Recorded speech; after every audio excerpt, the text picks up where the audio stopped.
Episode 1. She scheduled 6 weeks out. I want to tell you something about the way therapy works before I tell you anything else. Not because I'm stalling, although I am, a little, and I think you deserve to know that from the beginning.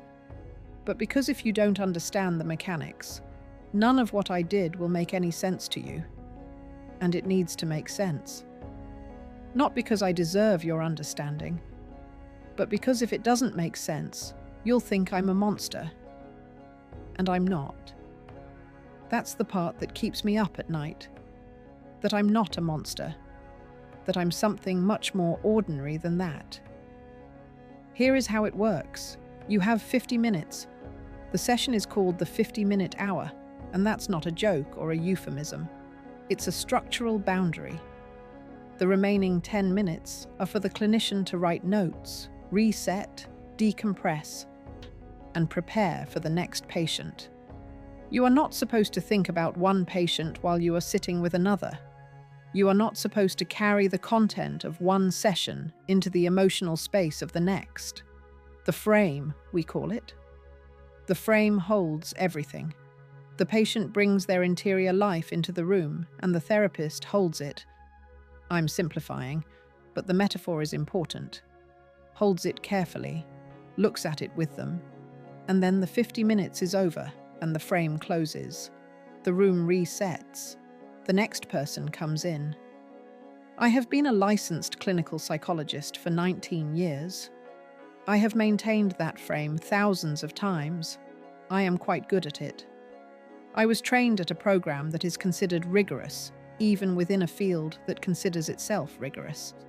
I did 5 years of personal analysis before I was permitted to see patients alone. I have presented at conferences on the ethics of countertransference, which is the term for when a clinician's own psychological material gets activated by a patient. When the clinician starts to feel things that belong to them, not to the patient, but that have been triggered by sitting so close to someone else's wound. The ethical response to countertransference is to consult a supervisor, to examine the feeling, and to make sure it is not contaminating your clinical work. I know all of this. I have known it for 19 years. I have explained it to students. I have written about it. I want you to keep that in mind, because I need you to understand that what I did was not the result of ignorance. I knew exactly what I was doing. I knew what it was called. I knew what the correct response was. I chose something else. Her name, in these notes. And that's what this is, in a way, a set of notes. The kind I was never able to write in her actual file. Her name is Mara. I'm not going to tell you her last name. That much I'm keeping. Not for legal reasons. Not to protect myself. But because she didn't ask for this. She came to me in good faith, in real distress, and whatever else I did, I am not going to put her name into the air for strangers to hear. She is a real person. She is probably, right now, in the middle of something ordinary, making coffee, or reading something on her phone, or lying next to someone in the dark. She has no idea this is happening, that she's being talked about. Again. She was referred to me by an internist named Dr. Ruiz, who has sent me several patients over the years. Mara had gone to see him complaining of insomnia, appetite disruption, difficulty concentrating. The clinical presentation of anxiety, though she didn't call it that. She called it stress. She said she was under a lot of stress. Dr. Ruiz, who is a good physician and a careful one, recognized that what she needed was not a prescription, but a conversation, and he sent her to me. She called my office on a Thursday afternoon in early October. I know it was a Thursday because Thursdays are the days I work late, and I screen my own calls on Thursdays because my assistant, Priya, leaves at 4. The voicemail she left was brief, a little formal. She gave her name, the referral from Dr. Ruiz, her phone number. She said she understood I might have a wait list. Her voice was careful, controlled, quietly so. I recognized that quality. I hear it in people who have been managing something for a long time. People who have developed coping mechanisms so well integrated they no longer experience them as effort. She wasn't panicking on that voicemail. She was measuring. I called her back Friday morning, and within 4 minutes of speaking to her on the phone, I had already made a professional assessment, which was that this woman was genuinely struggling and had excellent surface function, and would probably present as lower acuity than she actually was for at least the first 6 sessions, while she figured out if she could trust me. I had an opening. A patient I'd been seeing for 3 years had terminated the previous month, successfully, healthily, which is the best way it ends, and her slot on Tuesday afternoons at 4 o'clock was available. I could have given it to Mara. Instead, I told her I had a slot opening in approximately 6 weeks and asked if she could wait. Standard intake protocol when you're not sure of the urgency level. She said, "Yes, that's fine. I've been managing this for 2 years. I can manage 6 more weeks." And that was the first true thing she ever said to me. I didn't know yet how true it was. She came in on the 14th of November. I had the heat on because it had turned cold the week before, and the office smells different with the heat on. The specific smell of a room that has been closed all summer and then warmed suddenly, dry and slightly dusty. The faint smell of other people's conversations embedded in the upholstery. I have often thought that smell is the sense most resistant to the clinical frame. You can neutralize the visual cues, keep the art generic, the furniture chosen for its blankness. You cannot neutralize smell. When Mara sat down across from me that first Tuesday, she smelled like the outdoors. Cold air still in her coat, a soap that was clean and plain, something underneath that I couldn't name. She had come straight from work. She was 37 years old, dark-haired, with the particular kind of attractiveness that comes from bone structure rather than effort. She wore small gold earrings. She sat down and arranged herself, crossed her ankles, placed her hands in her lap, looked at the room carefully before she looked at me. "It's quieter than I expected," she said. I told her I'd had the walls insulated. "Why?" she asked. And I said, "Because what happens in here should stay in here." It was the right thing to say, clinically. It was an invitation. It was also, I see now, the first irony of the case, the first of many. She told me she was an architect. She worked at a firm that did mostly residential and small commercial projects. Renovations, extensions, the occasional new build for a private client with money. She had been at the firm for 8 years, had recently been made a junior partner, and was finding the additional responsibility destabilizing in ways she couldn't entirely account for. She liked precision. She liked knowing what a project would look like before she began. The partnership meant more variables, more client relationships, more uncertainty. She described the anxiety as a tightness, chest and throat, not stomach. She said it was worst in the morning, between waking and the first hour of the workday, when nothing specific had yet happened that could justify the feeling. She found the injustice of that particularly irritating, the feeling arriving before any evidence to support it. I made a note. Not about the architecture, about the particular intelligence of the way she'd framed it. We spent the first 30 minutes on professional history and family of origin, standard assessment material.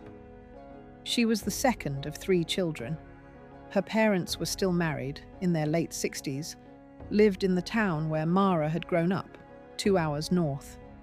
Her older sister was an attorney. Her younger brother had, at various points in his life, been an aspiring musician, a bartender, a personal trainer, and was currently managing a restaurant in another city. She described all 3 of them with the kind of brisk efficiency that suggested she had organized her feelings about them long ago and filed them. Then, with about 12 minutes left in the session, she said, "There's also a relationship. I should probably mention that." I told her we'd have plenty of time to get to it. She looked at me steadily. "I'm mentioning it now because I think it might be what this is actually about." I told her to go on. She was quiet for a moment. Not the silence of reluctance. She'd been fluent, organized, no apparent difficulty accessing her material. This was the silence of selection. She was choosing where to begin. "I've been involved with someone," she said, "for about 18 months. He's—" She stopped, began again. "The situation is complicated." The word complicated, in a therapy room, almost always means there is a reason this is not simple, and the reason is that one or both people are not available in a way that would allow it to be simple. I asked what made it complicated. She said, "He's married."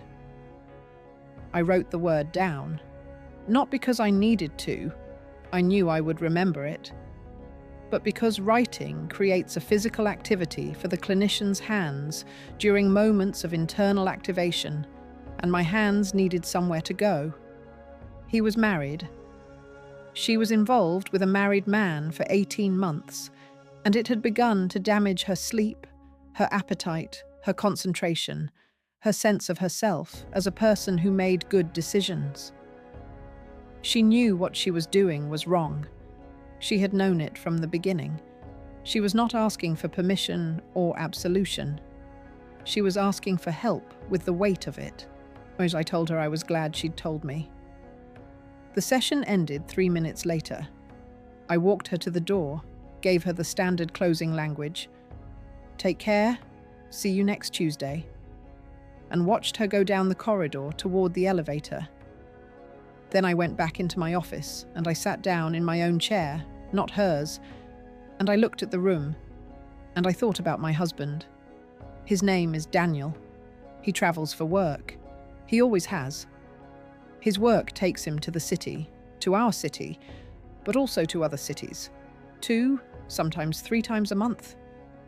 He has been doing this for as long as we have been together, which is 11 years, married for 9. I am 44 years old. I have been married to Daniel for 9 years, and I have, for most of those 9 years, believed the arrangement to be a good one. Imperfect, as all arrangements are, but good. I sat in my office chair for a long time after Mara left, and then I called my assistant and told her I had a scheduling change. My Tuesday, 4 o'clock, was no longer available. The patient in that slot would need to be moved. A patient I didn't yet know I had. I should have recused myself then. Before session 2. Before session 1 was even over, if I'm honest. The moment she said complicated. The moment something in me went quiet in the wrong way. The ethical thing, the clinical thing, was to call her the following morning and refer her out. I had colleagues who could take her. I had a list. I keep a list for exactly this purpose, the moments when a patient's material is too close to my own. I didn't call her. I told myself it was because I had no evidence. She had said the word married. She had said the situation was complicated. I had felt something. But feelings are not evidence, and the code of ethics to which I am bound, the one I know by heart, have taught to students, does not require a clinician to recuse themselves from a patient simply because they experienced a moment of internal recognition. It requires recusal when there is an actual conflict of interest, when there is a concrete connection between the clinician's life and the patient's life that would compromise the therapy. I had no concrete connection. Not yet.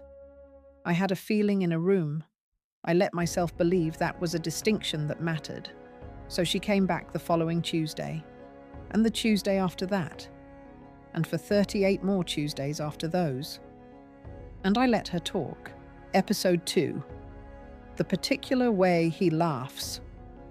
Before I go any further into the sessions themselves, I need to tell you about Daniel, because you cannot understand any of this, what I felt, what I didn't feel, what I chose to do and what I chose not to do, without understanding my marriage. And I need to be honest with you about that, even though it's the part I least want to say out loud. I am not an easy person to be married to. I know this. I have known it for a long time. I am professionally equipped to name the ways in which I am difficult, which means I can articulate my failures with a precision that probably makes them worse. I am avoidant under stress. I prioritize work in ways that crowd out intimacy. I have high standards and a limited tolerance for what I perceive as sloppiness. Though the definition of sloppiness has grown narrower over the years rather than wider, which means I have become more demanding precisely as Daniel has become more tired of meeting demands. I am aware that this is a pattern. Awareness has not yet produced change. But I also want you to know what the marriage actually looked like before October, before Mara, before I sat in my chair and felt what I felt. Because I think people assume, when they hear this kind of story, that the marriage must have been hollow, must have been over in some obvious way, must have been a house already burning before the new fire started. It wasn't. Or if it was, I didn't know it. And I'm still not entirely sure which of those is worse. We met when I was 33, and he was 36. He was in the middle of his career and already successful at it. He runs a consulting firm, logistics and supply chain, the kind of work that is invisible when it goes well and catastrophic when it doesn't. He is charming in a way that operates below the level of performance. He doesn't try to be charming. He's simply constitutionally interested in people, and that interest functions as warmth. He listens. He asks questions and actually waits for the answers. He remembers things you've told him weeks later and brings them back at moments when you've forgotten you told him. And the effect is of being held by someone's attention in a way that feels bottomless. That is the most accurate description of being with Daniel in the beginning, held by his attention.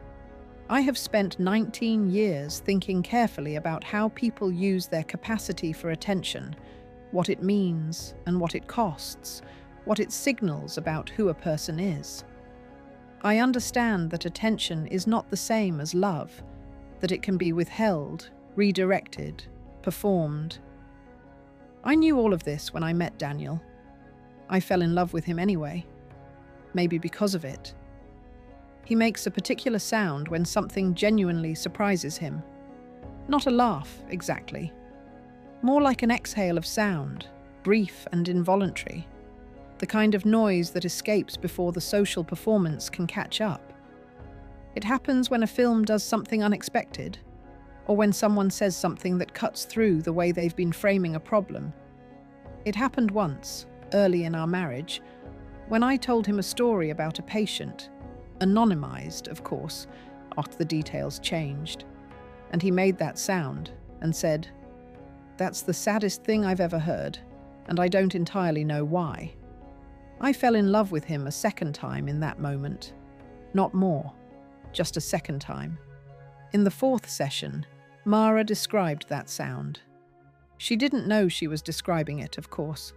She was talking about a moment during one of their, I don't know what to call them, meetings, assignations.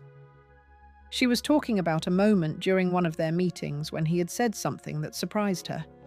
Something she hadn't expected based on the person she'd imagined him to be. She was describing the recalibration. The moment when you realize the person you're involved with has a depth you hadn't accounted for.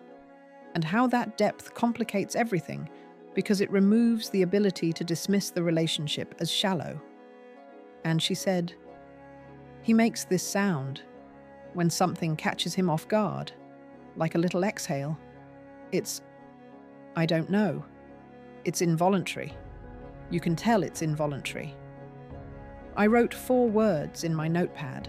I wrote them in the left margin, not in the main section where my clinical notes go. The left margin is where I write the thoughts I'm having that belong to me and not to the session. 4 words. I wrote them, and I kept my face exactly where it was, and I said, "That sounds like it made him feel more real to you." She said yes. That was exactly it. The 4 words I wrote were, "It could be anyone." That was what I told myself. It could be anyone who makes that sound. It is not a unique sound. I made a clinical note about it later. A note I wrote in her actual file, because I had to, because I have to document sessions. And I wrote, "Patient describes increased emotional attachment to OP following moment of perceived authenticity." OP was what I used in her file for other party, the married man. I did not give him initials, not his real initials, because even then, even in session 4, I already knew that giving him real initials was something I was not going to do. Notice that. Notice the thing I just told you. In session 4, I was already making decisions about documentation, about what to record and what to omit. At the time, I told myself it was standard practice. You protect the privacy of third parties mentioned in therapy. You don't record identifying information. And that is true. That is standard practice. And I used its truth to cover the other truth. The truth that I already knew by session 4, that I was managing something I should not have been managing alone. Between sessions 3 and 4, I had almost called my supervisor. Her name is Patricia Chen. She is 63 years old and has practiced for 35 years and is one of the most ethical clinicians I have ever known. She supervises 3 of us. She considers it a professional obligation that doesn't end with licensure. I have called her over the years with case consultations, with ethical uncertainties, with the moments that kept me up. She has an ability to hold complexity without rushing to resolution that I have tried, imperfectly, to learn from her. I picked up my phone on a Sunday evening between sessions 3 and 4. I was sitting at the kitchen table. Daniel was somewhere else in the house. I could hear him, the specific sounds of him. He was in his home office with the door closed, on a call that had something to do with a client in another time zone, because it was 9 on a Sunday evening and his calls don't stop on Sunday evenings. I had a cup of tea that had gone cold. I had my phone in my hand. I had Patricia's number open. I put the phone down.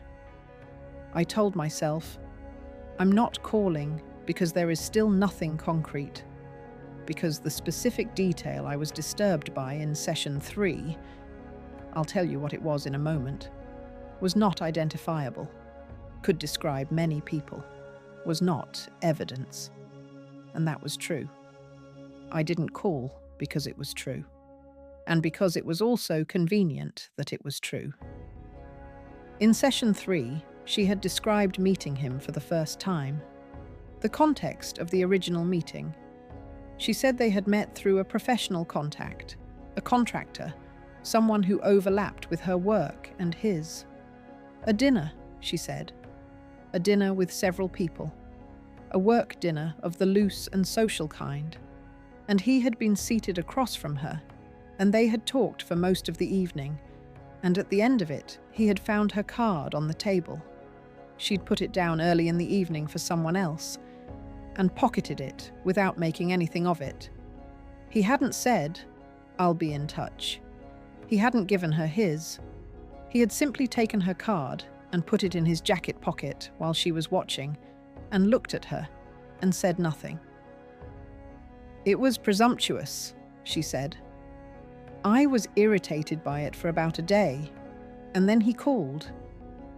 I wrote, in the left margin, dinner, contractor, pocket, and then I made myself write. This describes many people, because it does, because it could. A man who meets a woman at a dinner through a shared professional contact and calls her afterward. This is not a specific biography. This is a shape that hundreds of thousands of people fit into. But Daniel knows contractors. Daniel is in a field where contractors are part of the landscape, logistics, and supply chain overlap with construction and development in ways I have never entirely tracked. And Mara is an architect. And architects know contractors, and stop. That's what I told myself. Stop. I stopped. And I went into session 4, and she told me about the sound he makes, and I wrote it could be anyone in the margin, and I kept my face exactly where it was. And at the end of the 50 minutes, I walked her to the door and closed it behind her, and sat back down and let myself feel, for 4 minutes, everything I had not felt during the session. 4 minutes. I am quite precise about this. I give myself a window. It was something I developed in my own training, a container for my own material, mirroring the frame I offer patients. 4 minutes of fully experiencing whatever I need to experience. Then I write the note. Then I go home. The note I wrote that evening was careful and clinical and accurate and incomplete in exactly the ways it needed to be. I went home to Daniel. He was making dinner. He cooks on Tuesdays when I get home late from the office, which is a habit we established early in our marriage and have kept. He was making something with pasta and leftover roasted vegetables, and he had music playing, something low and orchestral. He has a preference for things I find slightly old-fashioned, chamber music, and that particular kind of jazz that is really meant for listening rather than for atmosphere. He was in good spirits. The Sunday call had resolved well. The client was satisfied. He was pleased in the moderate, private way he gets pleased when work goes right. He asked about my day. I told him it was fine. He told me about his. We ate at the kitchen table with the music still playing and talked about a trip we'd been vaguely planning for the following spring, maybe Portugal, maybe somewhere else. He poured me a second glass of wine and went to get it, and came back and set it in front of me, and then stood behind me for a moment with his hands on my shoulders. Something he does, a casual thing, and I sat very still. He kissed the top of my head. He went back to his side of the table. I drank the wine. I kept my face exactly where it was. Episode 3. I wrote it in the notes. The moment I knew, really knew, the moment the last reasonable doubt dissolved, and what remained was not uncertainty, but simple, undisguised certainty, happened in session 7. She described his hands. I want you to understand something about what I'm telling you, because I think you might be expecting the revelation to come with something. A name, an address, an irrefutable document. The way certainty comes in films, with something that can be pointed to and named. This wasn't like that. This was the accumulation of small details over 6 weeks that had each been individually ambiguous. And then in session 7, she described his hands, and the accumulation reached a weight that the scale could no longer pretend not to register. His hands. The way they move when he's thinking through something. A habit he has of pressing his thumb against the side of his index finger. Not a tap, more a sustained pressure, a kind of self-anchor. She said she'd noticed it early on, that it happened when he was genuinely engaged with a problem, that it was different from his social hands, his dinner party hands, that it was one of the ways she could tell he was actually present rather than performing presence. I have watched those hands for 9 years. I know that gesture. I know it the way you know a person's specific gravity, the way they take up space, the specific constellation of their body's private habits. You don't accumulate that kind of knowledge consciously. It simply layers into you over years of proximity. I looked at my notepad. I did not write anything in the margin. My pen was still. The session continued around me. She was talking. She was moving through something. Some recent conversation they'd had. I was registering it. My clinical brain was tracking the content and the affect and the subtext. Because my clinical brain is very good, and 19 years of practice has made it largely autonomous, it can run without me. But I was elsewhere. I was in a place that felt like the moment between a car accident and the car stopping. The long, slow silence of something happening that you cannot prevent. I said, at the appropriate moment, "What does it feel like when you see that? When you can tell he's actually present?" She said, "Like being let in somewhere that other people don't get to go." I wrote, "Like being let in." And then I wrote, underneath it, only in letters so small, they would be illegible to anyone who found the notepad. Daniel's hands. That is the note. It is still in the notepad. I have not destroyed it.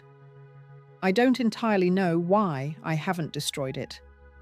I think it is because destroying it would have required me to hold it in my hands long enough to make the decision, and I cannot always make myself do that. After session 7, I did not call Patricia. I should tell you the truth about why, not the reason I gave myself. That there was still, technically, no concrete, irrefutable proof, no name exchanged, no photograph, no admission. The real reason is that by session 7, I needed to keep going. I needed to know what she knew. I needed to know what he had told her and what he hadn't, and who he was in that room when I wasn't there. And calling Patricia would have ended it. Patricia would have told me, gently, clearly, with the full weight of her 35 years, that I had a conflict of interest and I needed to refer Mara out immediately. Patricia would have been right. And if I referred Mara out, the sessions would stop, and the sessions were the only place where I could hear what he was. That is the truth. That is the actual reason. I wanted the sessions to continue. I want you to sit with that for a moment. I want you to understand what I'm describing to you, because I think it's important that you understand it clearly and not through any softening I might attempt. I was using my patients' therapy sessions as a source of intelligence about my husband's affair.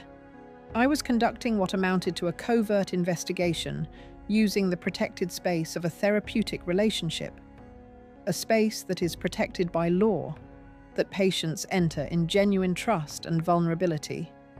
And I was using it, not deliberately, at the very beginning, but by session 7, deliberately.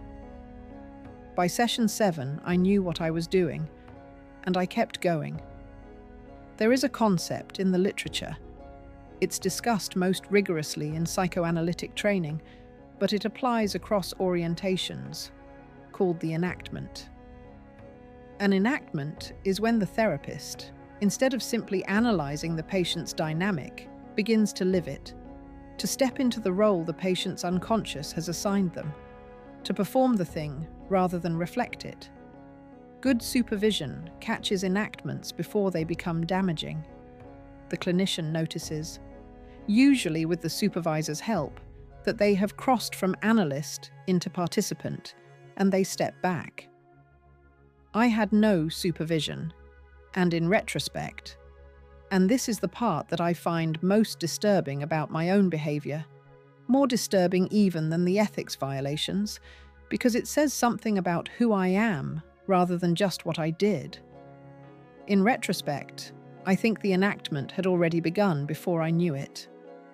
I think I had already stepped into the role Mara's unconscious needed someone to occupy. She needed a witness.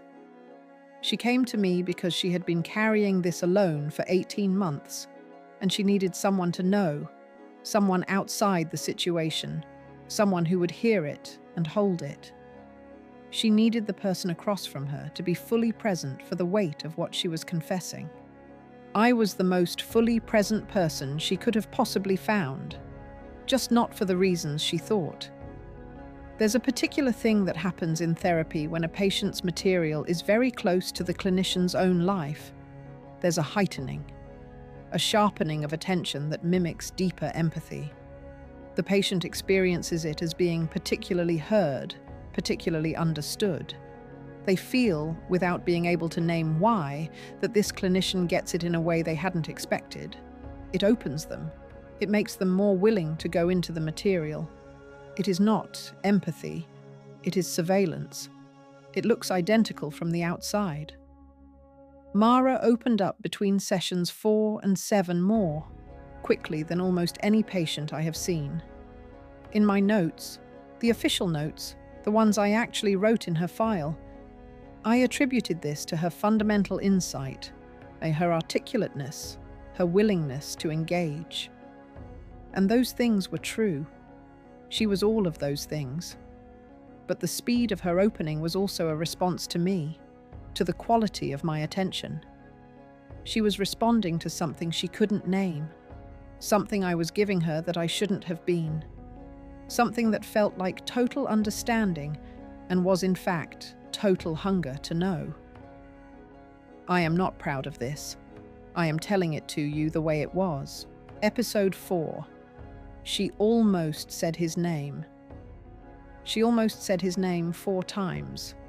I am going to tell you about each of them. It became a recurring feature of the sessions, this approach toward the name and then the pullback. She had developed a habit early in therapy of referring to him as D when she needed a shorthand. She said it almost apologetically in maybe session 3. I'm going to use an initial for him, if that's all right. I don't want to say his full name. It feels too real. This is not unusual. Patients sometimes use initials or pseudonyms for people they're protecting or ambivalent about. I told her that was completely fine. I was careful about how I said it. I was careful about everything I said in those sessions. D. She called him D. The initial itself was not irrefutable. D is a common enough letter. And Daniel goes by Daniel. He has never, in the 9 years I have known him, used a diminutive. No one calls him Dan. But his name begins with D, and she called him D. And in session 7, when she described his hands, I had already been sitting with a D for 3 weeks and was already not permitting myself to do the thing I was doing, which was hearing Daniel. The first time she almost said his full name was in session 9. She was describing a conversation they'd had. She was relating dialogue, something he had said to her, and she was quoting him directly, and she opened her mouth, and what happened was, she started the sentence. She had the momentum of the story behind her. She was giving me his actual words, and the words were from a conversation that had his name in it. His own name said back to himself in the story. And she caught it. She caught it mid-syllable. What I heard was, he said, and then the first sound of a name, 1 syllable, and then a pause, and then, he said D told himself, and she redirected, converted his name into the initial and kept going. 1 syllable, duh, the beginning of a name. D names, David, Derek, Duncan, Damien, Dion, Dimitri, dozens, hundreds. I did not react. I made a small note in my official notes. Patient maintains anonymizing protocol or OP appears intentional and consistent. What I wrote in the margin of my private notepad was 1 syllable, hard D, 2 vowels, Daniel, 2 syllables, hard D, 2 vowels. I kept my face exactly where it was. The second time she almost said his name was in session 14. She brought in a photograph. This almost never happens. Patients rarely bring physical objects to sessions. It's not discouraged, but it doesn't come up naturally very often. But she came in with her phone, and she said, looking at it, and not at me, that she wanted to show me something she'd been looking at, and that she hadn't been able to stop looking at. I said to go ahead. She handed me the phone. I want to be careful here. I want to be as accurate as I can possibly be, because this is the moment I have replayed more times than any other in the months since. What I knew going into session 14 was this. The man I was now certain was Daniel had been having an affair with my patient for approximately 20 months at the time of that session. I knew what Daniel looked like. I had no doubt, going into session 14, about who Dee was. She handed me the phone, and I looked at the screen. It was a photograph of a road, not of him. A road, somewhere coastal. There were cliffs visible at one edge of the frame, and the light was the particular horizontal gold of late afternoon. No people in the photograph. A road curving away around a headland, and a car pulled over at the verge, and that was all. I looked at it for what I estimated to be 4 seconds. I handed the phone back. She said, "We went away for 2 days, last spring. I know how that sounds. I know that's..." She stopped. "He rented a car. He drove." She looked at the photograph. "I took that from the passenger window." The passenger window of a rented car, on the coast somewhere, last spring. Last spring, Daniel had been away for what he told me was a client visit. 3 days, somewhere in the north of the country. He had come back with a tan that seemed excessive for the time of year, and I had mentioned it, lightly, the way you mention things in a marriage that seems slightly off, and he had said there'd been good weather, that they'd done some of the meetings outdoors, that he'd sat on a terrace. He had seemed relaxed in a way that I had attributed, at the time, to the meetings having gone well. The specific relaxed quality of someone who has recently been completely themselves, somewhere other than here. She said, "I saved it because I wanted something that had both of us in it without having either of us in it." She looked up from the phone. "Does that make sense?" I said it made complete sense. And then she said, "His name is..." And she stopped. Hard stop. She looked at me, and she looked away, and she said, "I'm not going to say it. I decided I wasn't going to say it. I need to keep that somewhere." I said, "That's fine. You don't need to tell me anything you want to keep." She nodded. She put the phone away. We moved on. I spent the rest of that session experiencing something that I believe, clinically, would be categorized as dissociation. Not the pathological kind, not the complete severance from present moment experience that is a trauma response. The functional kind. The kind where a part of you is present, competent, performing the necessary functions with total adequacy, and another part of you is somewhere else entirely, in a room you weren't expecting to be in, doing things with your hands that you don't entirely know how to account for. The road, the passenger window, the tan, the terrace. I sat across from Mara for 31 more minutes, and I held it all with both hands, and I did not drop a single piece of it.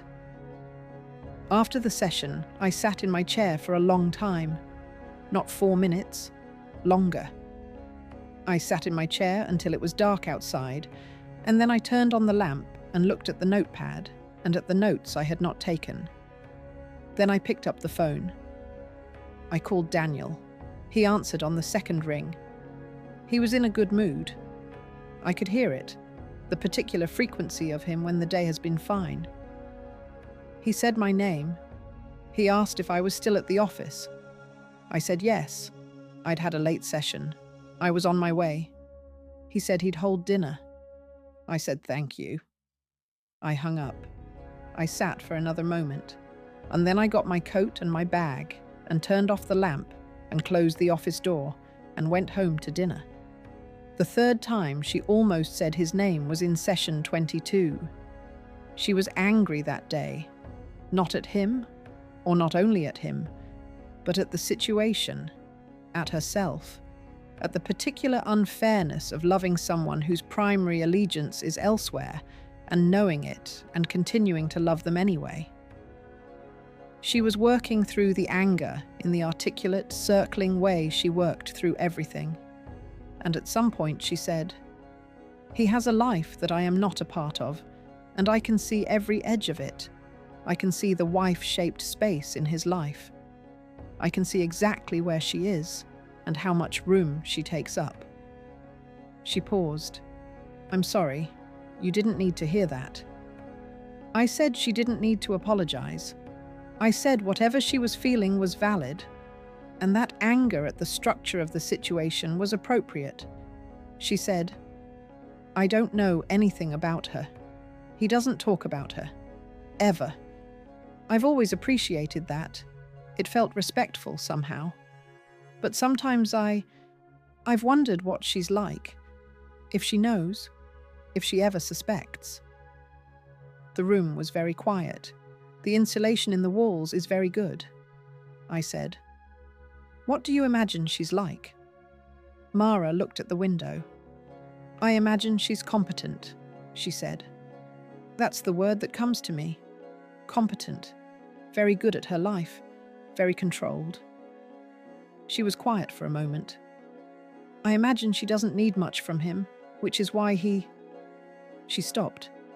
"That's not fair. I don't know that." I said, "What do you think it would mean if that were true?" She said, "I think it would mean he found something with me that he'd stopped expecting to find, or that he'd decided he didn't need. And that's—" She closed her eyes for a second. "I don't know whether to find that sad or terrifying." I said, "Can it be both?" She almost smiled. She said, "You do that. Say the thing that's both, when I try to make it just one thing." I made a note. I kept my face exactly where it was. "You'll notice I haven't told you the fourth time yet. That one comes later. That one is different from the others. I want to stay here for a moment. In session 22, in that exchange. Because I need to tell you something about what I was feeling when she said, competent. When she said, controlled. When she described the wife-shaped space and the woman she'd imagined inside it. I was 44 years old. I had spent 19 years learning to hold other people's pain with precision and care. I kept my house the way I keep my office. Orderly, particular, designed to function. I was good at my work. I was respected. I had built, over my career, a reputation for incisiveness and rigor, and what my graduate mentor called a quality of absolute presence that patients found both comforting and sometimes frightening, in the way that full attention can be frightening, because it makes you visible in ways you're not accustomed to. She said, competent and controlled, and I thought, yes. I thought, she's right. And then I thought something I had never thought before, which was, is that what I look like from outside? Is that all? Episode 5. What a wife is allowed to know. Somewhere around session 12 or 13, I have difficulty pinning it to a specific week, which is itself unusual. I am precise about time. I began to change. Not dramatically, not in any way that Daniel noticed, or that anyone else in my life noticed, because the changes were internal, and the expression of them was, in almost all visible respects, unchanged. But something had shifted in my interior architecture, and if you had a precise enough instrument to measure it, you would have seen it.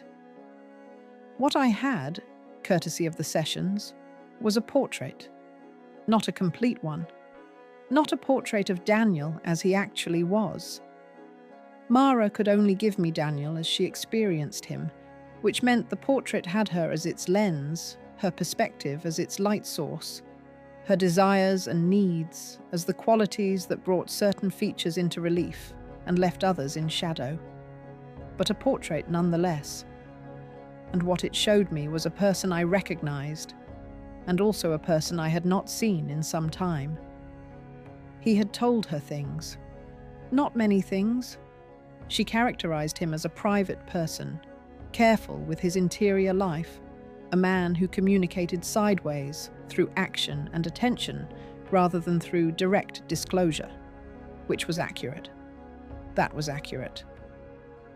But over 20 months he had told her things. She gave them to me in fragments, because that was how she carried them. And I assembled them in the margin of my notepad, where my clinical notes didn't go. He had told her he was tired, not the word he would use. She said he didn't use that word. He framed it differently. He said something like, "I've been in one register for a long time." She had asked him what he meant. He had said, "There are things I want to feel that I've stopped expecting to feel. Not because they're gone, because the life I'm in doesn't have room for them." He had told her that his marriage was... And she paused here. In the session where she relayed this, she paused and said, "I don't want to be unfair to her, to his wife. He wasn't attacking her. He's not that kind of person. He said something like, 'We've become very good at being alongside each other.'" Alongside. That was the word. I wrote it down. I know what he means. I know exactly what he means. And the precision of it. That he would use that word. That this was the word his interior life had selected to describe what we were. Landed in me the way a diagnosis lands. That particular double movement. The recognition, and then the consequence of having recognized it. Alongside. We sleep in the same bed, and we eat at the same table, and we plan the same future, and we are alongside each other the way two cars travel the same road, going the same direction.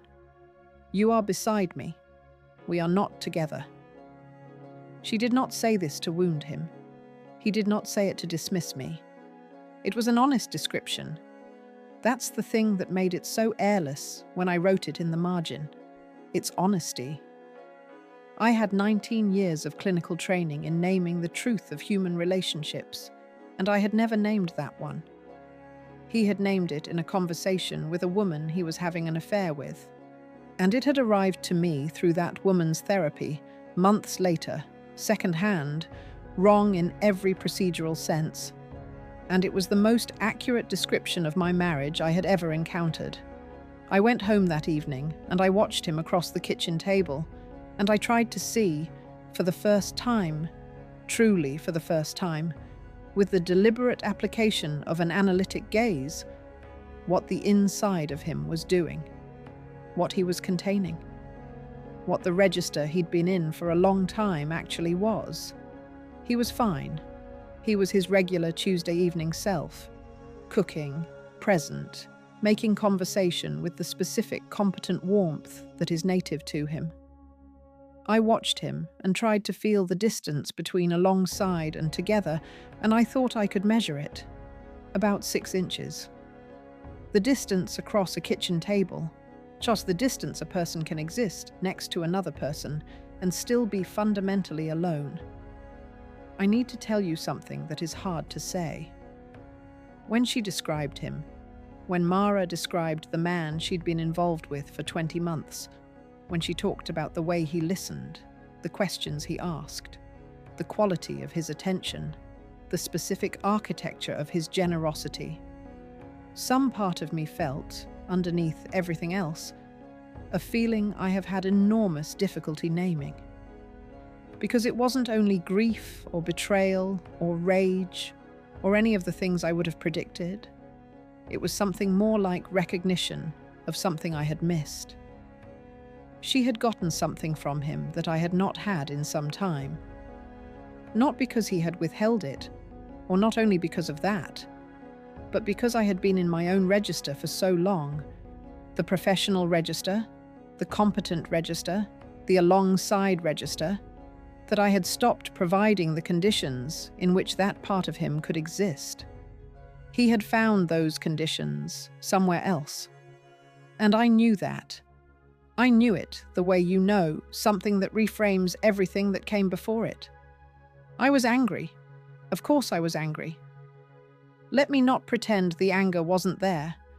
It was there from session 7 onward, and it went into many containers simultaneously.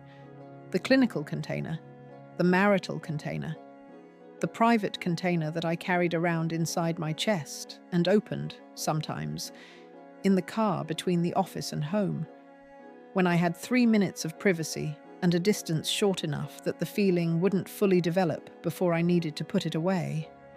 I was angry in my bones. I was angry in the particular way that is made worse by understanding, because I understood too much. I could see too many sides. I could construct his perspective with clinical precision, and I did not want to construct his perspective. I wanted to be just angry, and the understanding wouldn't let me.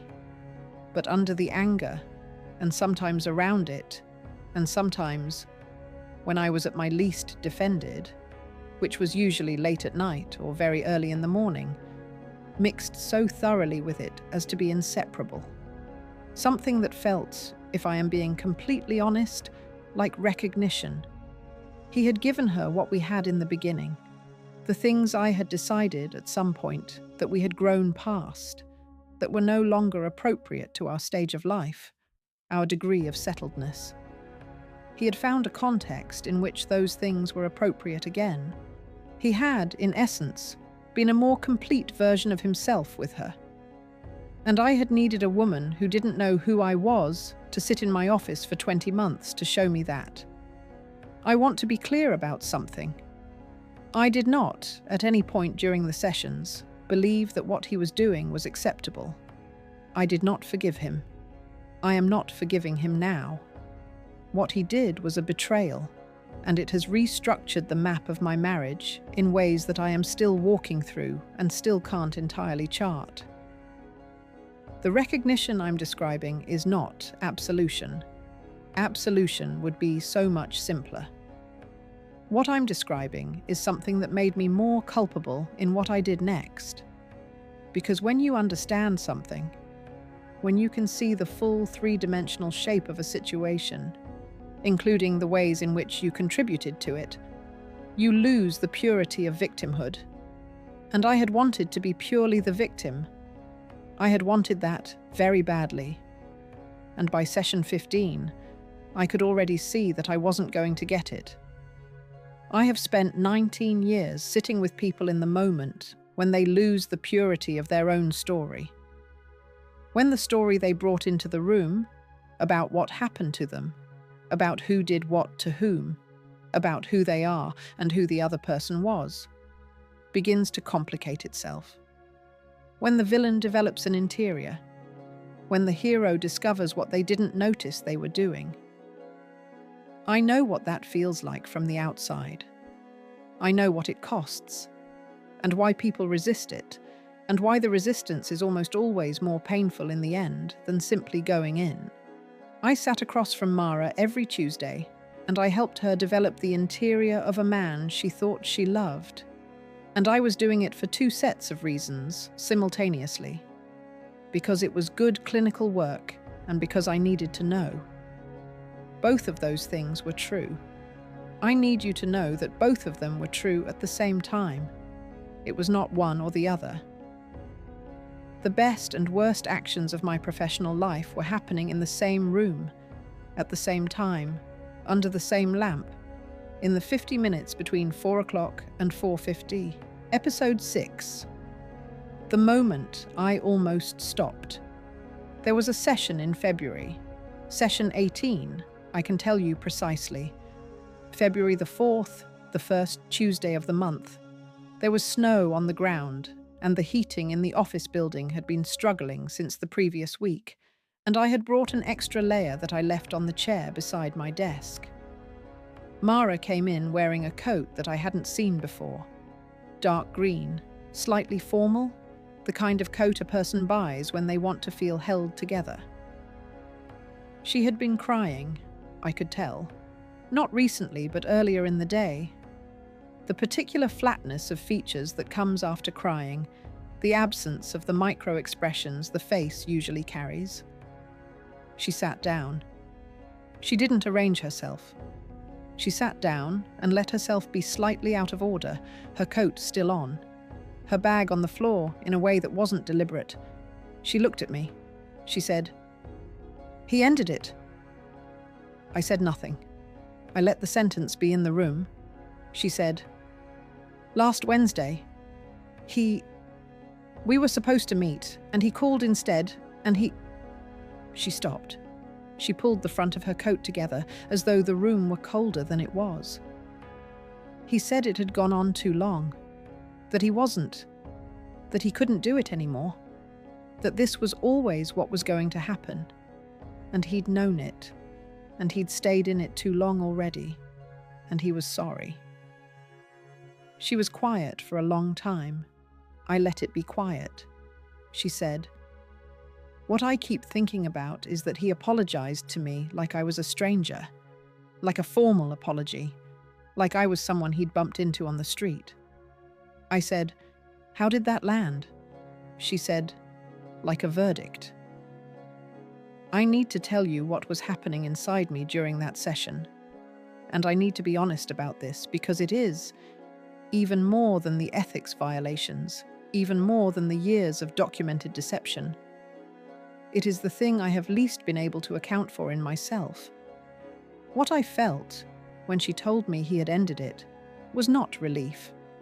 That would have been the understandable response. The marriage is saved. The problem has resolved itself. The patient's presenting crisis has reached its acute phase, which is painful for her but clean, the appropriate arc of a situation that was always going to end this way. That would have been the understandable response. What I felt was something closer to grief, not for my marriage. My marriage had already been grieved. Privately, in the 4-minute windows, in the car, in the very early mornings when Daniel was still asleep, and I was already awake and already cataloguing things, already moving through it. The grief I felt in session 18 was stranger and less explicable than that. It was grief for Mara, real grief, the kind that belonged to my clinical self, not my compromised self. The grief of sitting with someone whose pain is genuine and not small, and who deserved better than she was getting, and mixed into it, complicated by it, making it harder to hold. Grief for the version of Daniel that Mara had described. The version that was more complete, more present, more alive than the alongside version I'd been living next to. He had ended it. He had gone back. He was, right now, in the life he'd chosen to go back to, the alongside life. And she was sitting across from me in her new dark green coat, with her eyes flat from crying. And I was both of them. I was the person he'd chosen and the person he'd left. And I was sitting in the middle, holding it all, and the room was heated inadequately, and neither of us could quite get warm. I should have stopped. I want to be precise about this. This was the moment. This was the actual moment when I should have stopped. If the ethical obligation hadn't been clear before, and it had been, I want to be honest, it had been clear. It was crystalline now. The crisis had arrived. She was in acute distress. This was the moment of highest clinical risk.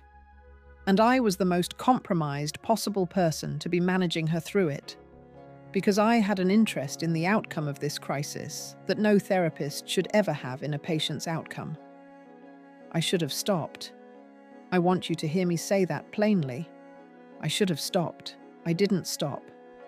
And what I'm going to tell you now is what happened instead. I said, "I need to tell you something." She looked at me. I should not tell you this part. Even now, even here, with everything else I've already said, this is the part I've walked up to and away from more times than I can count.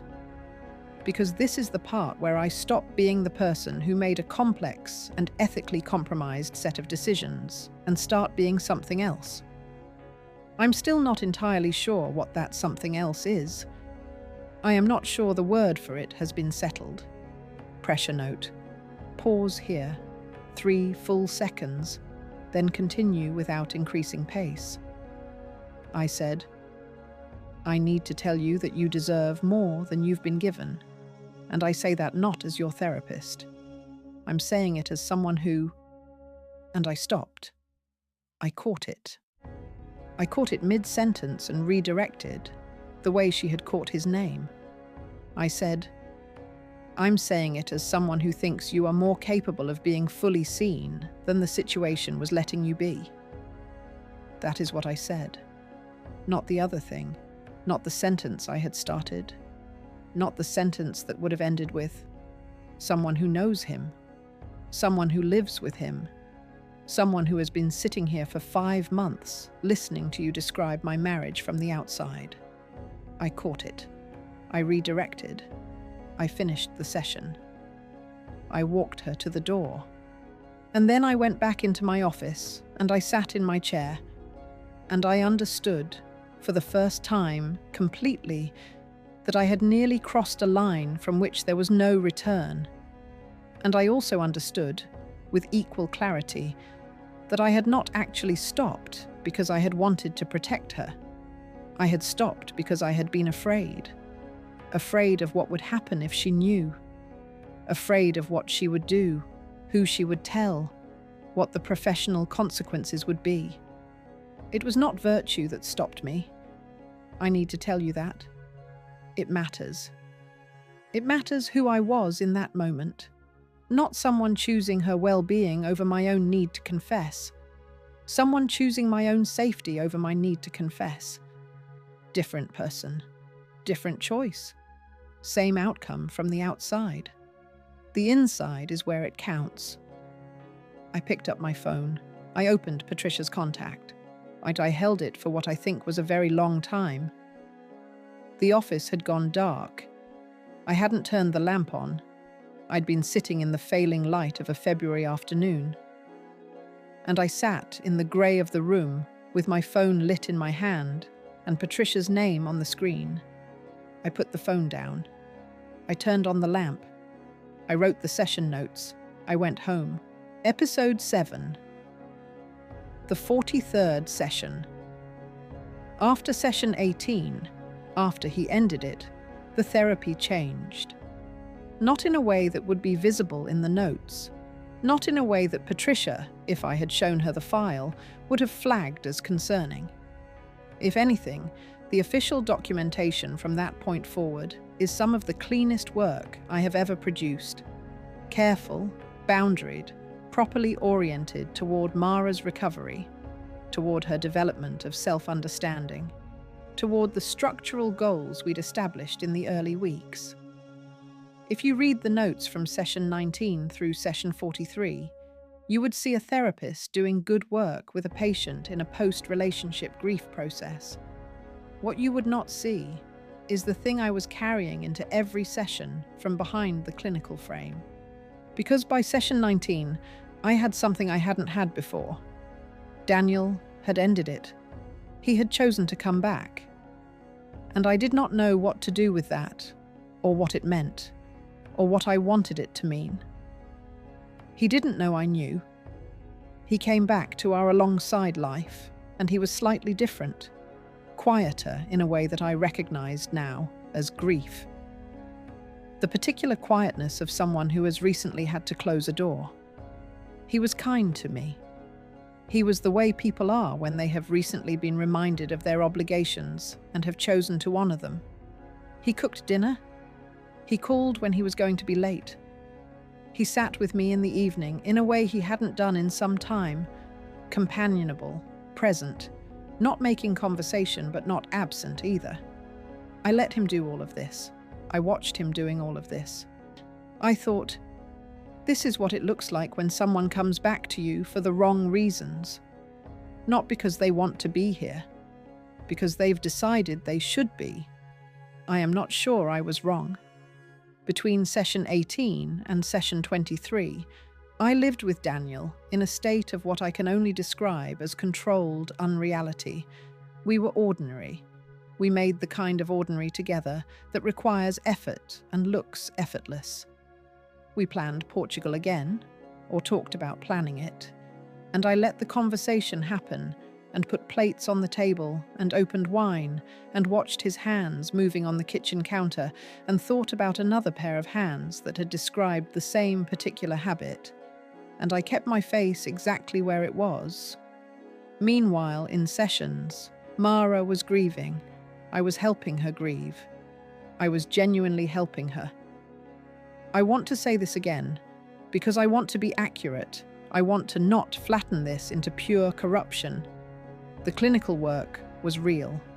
She was growing. She was asking better questions of herself by session 25 than she had been capable of asking in session 1. She was developing a language for what she needed from a relationship, what she'd been willing to accept that hadn't been enough, what the affair had given her, and what it had cost her. This is real therapeutic work. It was happening. I was doing it.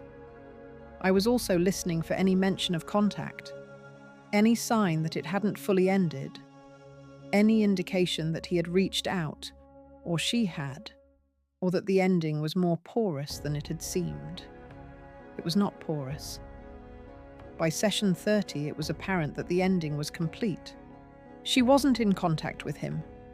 She had made the decision, with my help, in sessions, the way this should work, to accept the ending rather than attempt to reopen it. She was in genuine grief, but it was the clean grief of something that is over, not the complicated grief of something that is still unresolved. And somewhere around session 35, I became aware of a new problem. She was getting better. This is the goal of therapy. This is what success looks like. The patients presenting distress diminishes. Their capacity for self-understanding grows. The material that brought them into the room begins to lose its charge, becomes something they can hold rather than something that holds them. This is what I had been working toward, professionally, with genuine clinical investment. She was going to terminate. Not immediately. There was still work to do. There is always still work to do. But the trajectory was clear. She was healing. She was going to leave. And when she left, the sessions would stop. And the sessions were, no. I told myself, no. I made myself complete the thought. The sessions were, what? What was I protecting? At session 35? The useful information had already arrived. He had ended the affair. I had what I needed to understand what had happened in my marriage. I was no longer gathering intelligence. I was still seeing a patient I should have referred out 11 months ago, but I was no longer using it the way I had been using it. Was I? I went into session 35, and I looked at her, at Mara, across the room, in the chair that over 10 months had gradually been colonized by her particular way of sitting, the way she brought her left foot up under her right knee, in a way that meant she was in a place where she felt safe enough to be physically at ease. And I asked myself, am I helping her? Yes. Am I also keeping her here? I didn't want to answer that. I will tell you what the honest answer was, because I've been honest this far. And stopping now would be a different kind of crime. The honest answer was, I don't know. I didn't know whether I was extending the therapy for her benefit or for some need of mine that I was still not fully able to name. There is a particular thing that happens at the end of a long therapy when it has been a good one. There is a kind of intimacy, not romantic, not inappropriate in its essence, but real. The intimacy of having sat in a room together for hundreds of hours, of having been the person someone trusted with the worst and most frightened parts of themselves. It is a bond that resembles other bonds, but is not the same as them. At termination, both parties lose it. The therapist loses it too. That is the part that the training does not adequately prepare you for. The loss. I had lost patients before, healthily, ethically, in the proper arc of therapeutic closure. I had felt that loss before. What I felt as I watched Mara getting better was the loss multiplied by everything I had done. The ethical damage compounding the clinical one. The intimacy compromised from the beginning in ways she didn't know. Ways that meant I had taken something from her that she'd had every right to give to a person who was not also taking other things. I had her trust, and I had also her intelligence about my marriage, and I had also the portrait of my husband that she'd built from her side of 20 months. I had received more from her than she would ever know she had given. She came in for session 43 on a Tuesday in late July. The office was different in summer. The light came in differently through the blinds. It was fuller and more horizontal in the afternoon.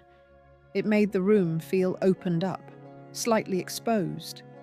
She was wearing less. Summer clothes, her arms visible. She had been somewhere over the weekend that had given her colour. A friend's house in the country, she mentioned it. She sat down and she said, "I've been thinking about how much longer I need to do this." I said, "Tell me more about that." She said, I feel different than I did in November. I think I understand things I didn't understand then. I think I've done a lot of the work I came here to do. And I think..." She paused. She looked at me with a directness that she'd developed over the months, a willingness to hold eye contact that had not been there in the beginning. "I think there might be something about staying that isn't about the work anymore, and I want to be honest about that." The room was very quiet. She was doing the work. Right there, in that sentence. She was demonstrating exactly the quality of self-knowledge that I had been, that we had been building together, imperfectly, compromisingly, really. I said, "I think that's a very important thing to notice." She said, "I think I've come to rely on this, on you, on the 50 minutes, and I think I'm not sure I should." I looked at her for a moment. I thought about session 18, about the sentence I'd caught, about the phone in the dark office, about the car on the coastal road, in the photograph, a road I didn't know where it was, but had wondered about. Had looked at maps of coastal areas 2 hours from the city trying to match a shape to what I'd seen for 4 seconds on her phone screen. I said, "I think you're right. I think we should start thinking about an ending." She looked slightly surprised. Perhaps she'd expected resistance. Perhaps she'd expected the therapist to argue for staying longer, which therapists sometimes do, for the right reasons and sometimes for others. She said, "When?" I said, "Let's give it 8 more weeks, use that time well, and then we say goodbye properly." She nodded. She seemed settled. She seemed like a person who had made a decision and been met by it. We spent the rest of the session planning. I went home that evening. Daniel was at a work dinner. He'd told me on Sunday, a dinner with clients, he'd be late. The house was quiet. I made myself something simple and ate it at the kitchen table alone, and looked at the chair where he usually sat, and I thought about 8 weeks, 8 more Tuesdays. And then I would have to figure out what came next. Episode 8. The 4th time. I told you there were 4 times she almost said his name. I told you the 4th one was different. Session 49, the Tuesday before the final session, 1 week before goodbye. We had been doing the work of termination, the review, the consolidation, the looking back and looking forward that is a proper therapeutic ending. She was ready. She was, in the language of the field, well individuated from the therapeutic relationship. She had people in her life. She had a clearer understanding of herself. She had the tools. The ending was going to be a good one, and I was going to have participated in it. And the participation was going to have been real and also wrong simultaneously, and I was going to have to live in that. She said, "I want to ask you something, and I want you to tell me if it's outside what we do here." I said, "Go ahead." She said, "Do you think I would recognize him if I saw him somewhere? Do you think the way the ending happened, the way it was, do you think he knows, some part of him knows, that it was more than what he was able to admit?" I said, "What makes you ask that?" She said, "Because I saw someone last week, in the street. It wasn't him. I knew it wasn't him. But for half a second I thought it was. And what happened in my body when I thought it was him was so..." She stopped. It wasn't grief. It was different from grief. I've been trying to figure out what it was. I said, "What do you think it was?" She was quiet for a while. Then she said, "Unfinished." I sat with that. She said, "I think what I need to know, and maybe this is something I'll never know, which is fine. I can make peace with that. But I'd like to know if he ever told her, his wife, if there was ever a moment where he..." She looked at the window. "I wonder what she's like. I've wondered that more than I've wondered about him lately. What kind of life she has, whether she's okay." The room was very quiet. I said, "That's a significant thing to say, that you're thinking about her." She said, "I've thought about her the whole time. I don't think I've let myself say it until now." She looked back at me. "I hope she doesn't know. I hope she has a good life, and she doesn't know." She paused. "But I also think if I were her, I'd want to know. And I don't know how to hold those two things at once." I said, "Maybe you don't need to hold them together. Maybe they're both true, and true things don't always resolve." She nodded slowly, and then she said, "He said her name once. Just once, in the whole..." She stopped. "He said it in his sleep, actually. There was a night, not often, but a night when we were together for a whole night, and in the night, he said her name. And I..." She stopped. She looked at me, and she said, "Her name is..." And then she said a word, not a name, a word. She said, "Her name is..." And what came out, what she produced, was not a name, but a syllable. One syllable. And then she stopped completely. She put her hand over her mouth. She said, "I'm sorry. I don't know why I said, "It's all right. Take your time." She said, "I was going to say it. Her name. I've known it. I've known it for the whole time. I didn't let myself think it too often because it made her real, and I didn't want to." She took a breath. "I'm sorry. I don't need to say it. It doesn't matter." I said, "You don't have to say anything you don't want to say." She looked at me and she nodded, and she didn't say it. But I had heard the syllable, and the syllable was E, my name, the beginning of my name. L, the beginning of Elena. My name is Elena, one hard E, two syllables, the opening sound the same. She had been saying his wife's name in her head, privately, for 10 months. She had sat across from me for 10 months, saying it to herself, where I couldn't hear it. And in session 49, the week before goodbye, it had almost come out. She didn't know. She looked at me, and I looked at her, and she didn't know. She couldn't know. My name is not in the file. The file has my professional title and my last name, which is my professional name. which is different from my married name. Marsh, professionally. I am Dr. Elena Marsh. He is Daniel Calloway. She is Mara. And Mara did not know, sitting across from me, that the name she had been holding in her head for 10 months, the wife, the woman who couldn't know, the woman she hoped was okay, was the woman she was looking at. She didn't know, but I could hear it in the syllable. I could hear my own name starting and stopping. And I sat with that, with her, in the room, and I kept my face exactly where it was. Episode 9. Termination.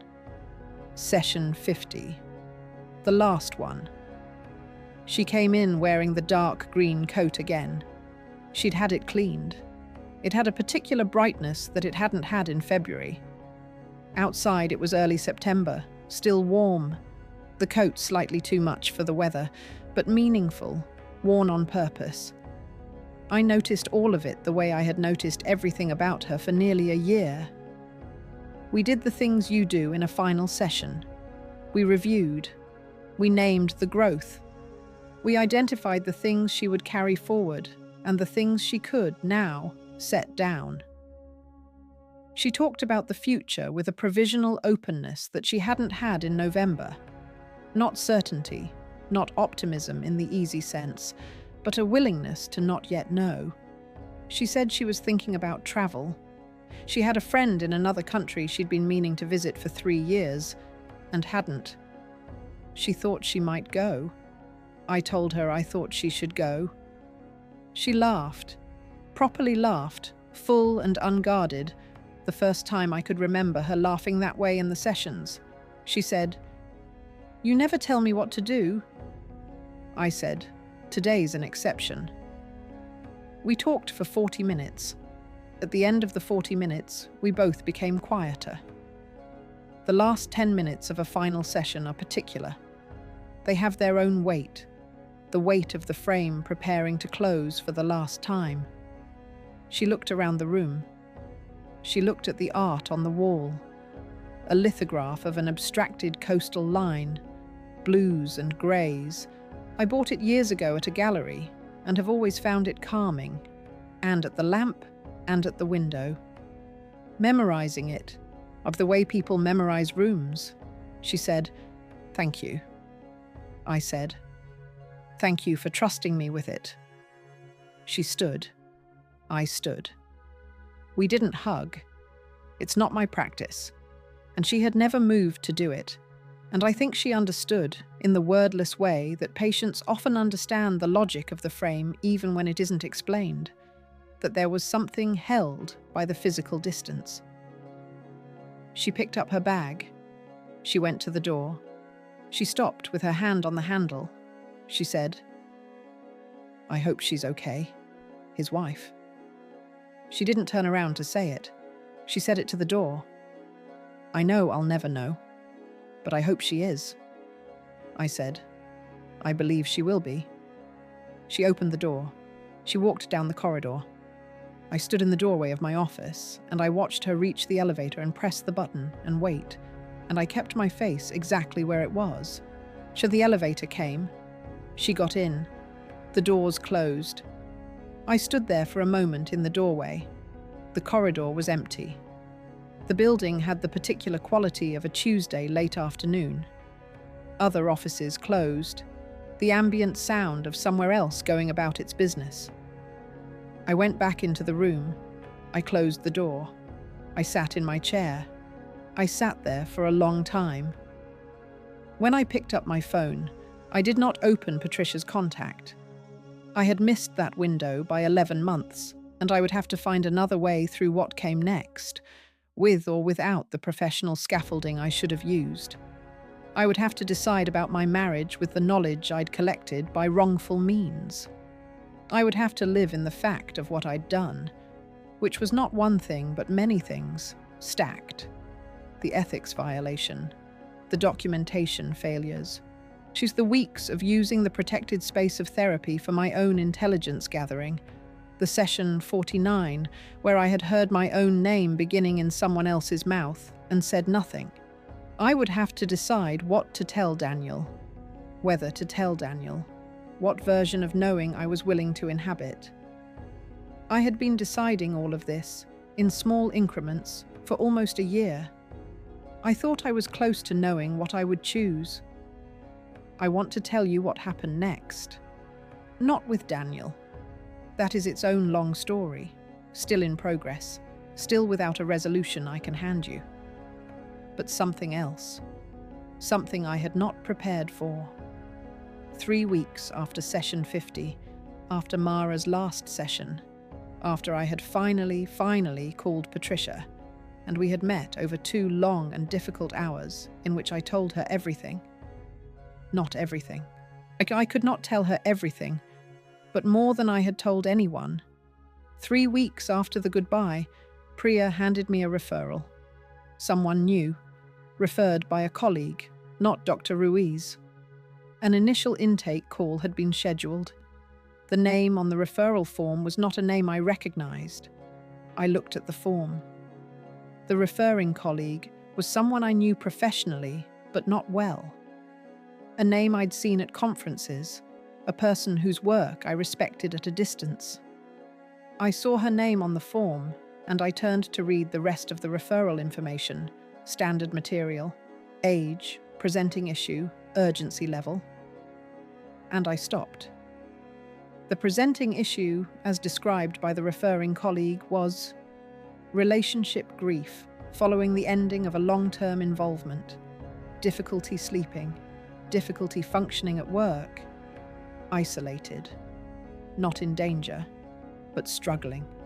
Standard, common, unremarkable, except for the line underneath. The line where the referring colleague had noted, briefly, in the informal way colleagues note things to each other outside the formal language of the referral. She had noted, patient is an architect. Partner recently ended things. She needs a good listener, an architect. I put the form down on Priya's desk. I said, I'm not taking new patients right now. Priya looked up. She said I'd told her last week I was ready to fill the open slot. I said, I changed my mind. She said, should she call the referring colleague? I said, yes. Tell her I'm sorry. Tell her I'll send a list of other names. I went into my office and I closed the door and I stood at the window. Not my chair, the window. Sure, looking out at the street below. And I looked at the people going by and I breathed. An architect. In relationship grief.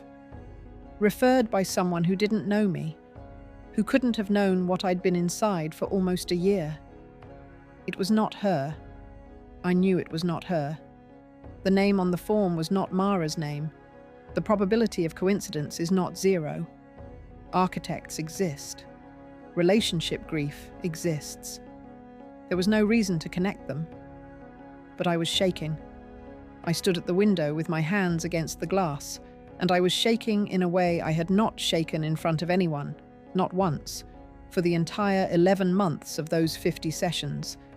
And I stood there, and I let myself do it until it stopped. And when it stopped, I sat down at my desk. I opened the bottom drawer where the notepad lives, the private one, the left margin notepad.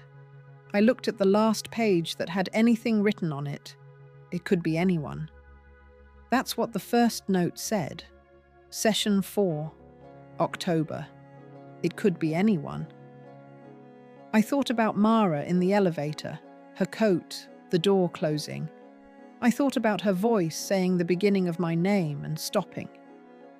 I thought about 49 Tuesdays and 50 sessions, and the portrait of my husband, and the portrait of my marriage, and the portrait of myself that had emerged from sitting across from her for almost a year. The portrait that I had not wanted and had needed and had built from the wreckage of someone else's privacy. I thought about what Patricia had said in our 2-hour meeting, which was, the question isn't only what you did wrong, the question is what you do now. I closed the notepad. I put it back in the drawer. And then I sat there for a long time in the insulated room, in the particular quiet of a space designed so that what happens inside it cannot be heard outside, thinking about what I was going to do now. I don't have the answer yet, but I'm talking to you. And I think that's something. That's episode 10. What was in the file? I need to tell you what's in the official file. The clinical file, the one that lives in the system, that would survive me, that would survive this, the one that a licensing board investigator would read if it came to that. I need to tell you because you should know, and because I think it's important to be precise about the nature of what I built in there. What is in there, and what isn't. What is in the file? 50 session notes, dated from the 14th of November to the 2nd of September. Each note records the presenting material from that session, the clinical observations, any shifts in symptom presentation, the therapeutic interventions used, the clinical reasoning. Each note is accurate. That is what I need you to understand first. The notes are accurate. I did not falsify them. I did not invent sessions, or invent material, or document things that didn't happen. What Mara brought into the room is accurately reflected in the clinical record. What is not in the file? OP's real name or initials, his profession, which is specific enough to identify him. The coastal road, mentioned obliquely as patient, describes a significant trip with OP. Nothing more. The hands, the sound he makes, the word alongside, the photograph on her phone. Any indication that I had a prior relationship with the third party being discussed. Any indication that I ever experienced a conflict of interest. Any documentation of my supervisor consultation, which I should have initiated in month 1 and which I initiated in month 11, which I have still not formally recorded in any case file, because I don't know how to record it accurately without the record being a confession. A licensing board investigator reading the file would find a competent psychologist conducting appropriate treatment of a patient in a post-relationship grief process. The notes would be compliant. The treatment arc would be appropriate. The termination would appear clean and well managed. They would not find the left margin notepad. It is in my bottom drawer. It is not part of the official record. They would not find the 4 words in session 4. The word alongside in session 12. The sentence in session 18 that I began and did not finish. The syllable in session 49. What they would find, if they looked very carefully, is if they were the kind of investigator who reads between lines rather than just confirming their presence, is a record in which a particular kind of distance is maintained. The appropriate clinical distance. The correct professional register throughout. No notes that would suggest the clinician had any personal stake in the patient's material. No indication of countertransference at a level requiring documentation. It looks, from the file, like exactly the right amount of not feeling anything, which is its own kind of evidence, maybe. To anyone who knows what genuine clinical neutrality looks like, and what performed neutrality looks like, and what the difference between them sounds like on the page, I know the difference. I wrote the file. In the weeks after session 50, after the conversation with Patricia and the shaking at the window and the referral form with the architect's name on it that was not Mara's name, I sat with Daniel in the evenings and let him make dinner and fill glasses and plan Portugal. And I thought about the file, about the parallel document, about the private notepad in the bottom drawer that was the inside of what the official record only showed the outside of. He did not know I knew. He didn't know about the sessions. He didn't know I had been sitting across from Mara for 11 months. He didn't know that I could describe the coastal road from a 4-second glimpse at a phone screen in February, or that I had heard his name begin in her mouth and stop or that I knew about the night he'd said my name in his sleep. He'd said my name in his sleep. She'd told me that, and he was with her, and he'd said my name. I had held that in session 48, and I had held it since, and I still wasn't sure what to do with it. It could mean he'd felt guilty. It could mean he'd missed me in some subcutaneous way, even in the place he'd gone to be more alive. It could mean his unconscious was more faithful than his behavior. It could mean nothing. It was the kind of evidence that points in all directions and resolves nothing, and I had 19 years of training in the difference between data and interpretation, and I was applying none of it cleanly. What I had decided, by October of the following year, by the first anniversary of Mara's first session, was this. I was going to tell Daniel I knew. Not everything. Not the sessions, not Mara, not the parallel intelligence operation I'd been running inside a therapeutic relationship for 11 months. Not that. That is mine. That is the thing I carry. But the affair, the fact of it, that I knew, that I had known for some time, I was going to tell him that. I had planned a way to have heard it that didn't involve Mara.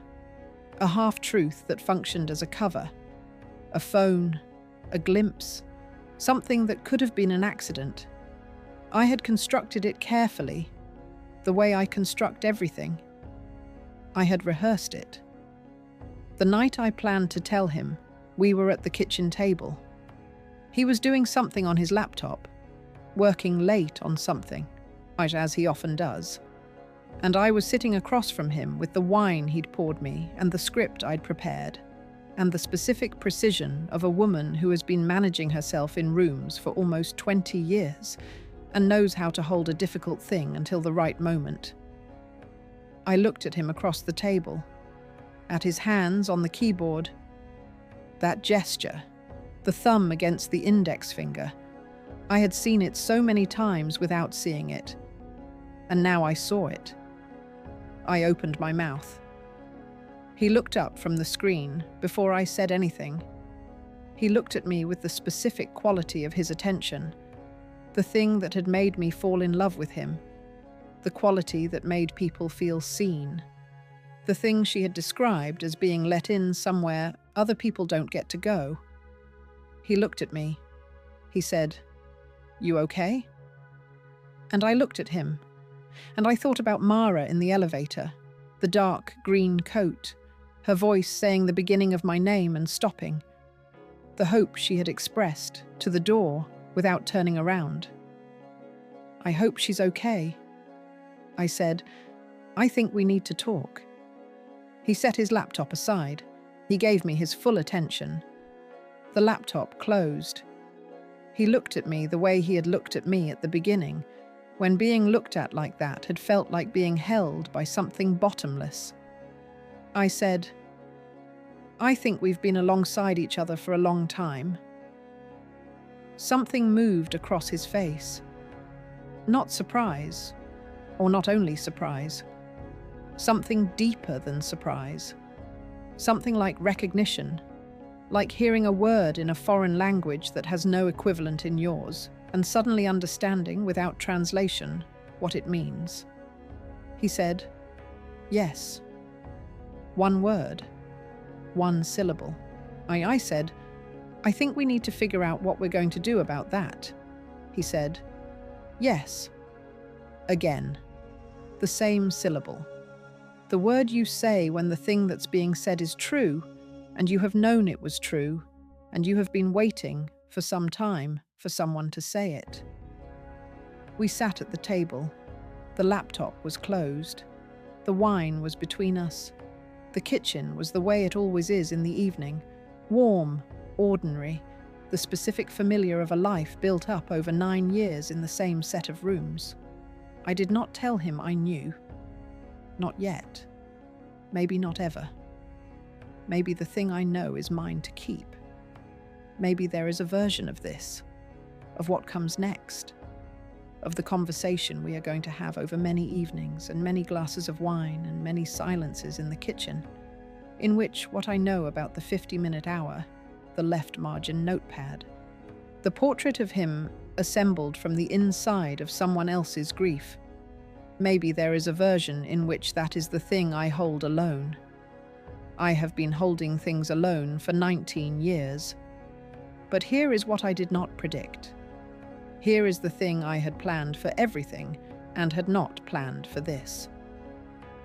3 days later, a Tuesday, the day Tuesdays still are now, I got a notification from the building management system, the office building where my practice is, the building where the sessions happened.